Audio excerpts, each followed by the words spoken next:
Watch this, watch this. So I ain't got no news channel. I don't do social media except for my ministry that puts it out instead of letting it consume in, right? I'm a producer, not a consumer. I don't even let stuff into me, right? I'm very cautious even on comment sections of it because I don't want that feeding into me. I got one source that I go to. I shut the news off 10 years ago. I get up at 5 a.m. every morning and I consume in this. This is what feeds me. This is what I gotta have, right? Because this is the source. Everything else in my life has let me down and made me wanting, or left me mad and pissed with it like these people are.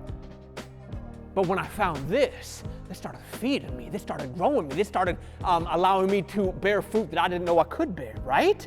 And that's what I want to get to us today. You will know a tree by its fruit. If you got this agitation, this meanness, this hardness in your spirit, you eating the wrong thing.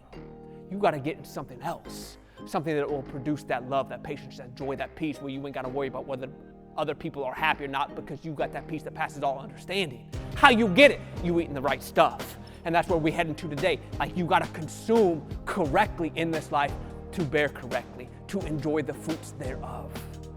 Watch what I'm talking about because this sits so good here in a second. John 6:35. I'm telling you, this is what I feed on. I want to be a man one day that I can say I'm a man of one book, right? I don't even digest the other stuff. This is what I want to consume with. Why? Because this is what Jesus says. Then Jesus declared, this is John 6:35, I am the bread of life. Whoever comes to me will never go hungry. Whoever believes in me will never be thirsty. You see that? Whoever comes to me will never be hungry. Whoever comes to me will never be thirsty. I will have satisfaction for you. You will find that fullness that you are longing for. But then the argument comes, yeah, but this ain't as sexy as the other stuff, the social media, the instant gratification. I know. Like, you want to know what I'm starting out of every morning? Here's what I'm starting out. I'm starting out the cheapest Bible you could possibly get. I'm talking, you can go to the Dollar Tree right now and spend $1.07 with tax if you live in Indiana. Smallest print, King James Version, and I'm going through that thing right now. I got about 3 months left. I'll have that thing cover to cover again. Why? Because I don't want no excuses. You can't tell me that you can't get fed on that. I go spend $1.07. You know how many times I've ate?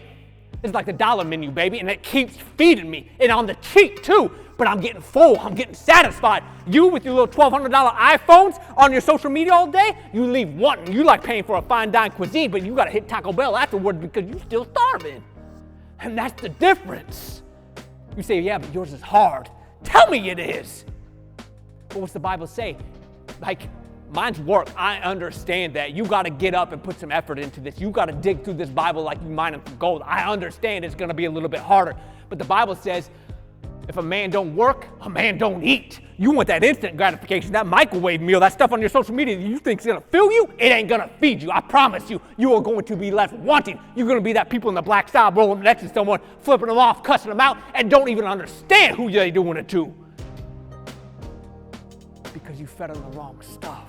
Because you're starving inside and you think the problem's out there. It ain't out there, it's what you're feeding in here. And God said, this is what you need. I am the bread of life. If you're hungry, come to me. I got more than enough. Because here's the thing about it. This ain't communion. This ain't some church Sunday service where you get a pinch and a sip and you're supposed to be good with it. This is the manna of heaven, the real bread of heaven. He says, eat. I'm talking until you satisfied. Eat. You done with one translation? Good, getting another one. You done with that one? Good, getting another one. I got more to feed you with. You don't even know the extent that he has for us to gain. And that's the difference, my man, because this fruit that he feeds you comes from a good tree, comes from the throne itself. And by your actions, you will recognize. So while one car is going down, flipping people off and cutting them down, the other car is going through praising Jesus, praying for them. You will know a tree by their fruits. A bad tree cannot bear good fruit, and a good tree cannot bear bad fruit.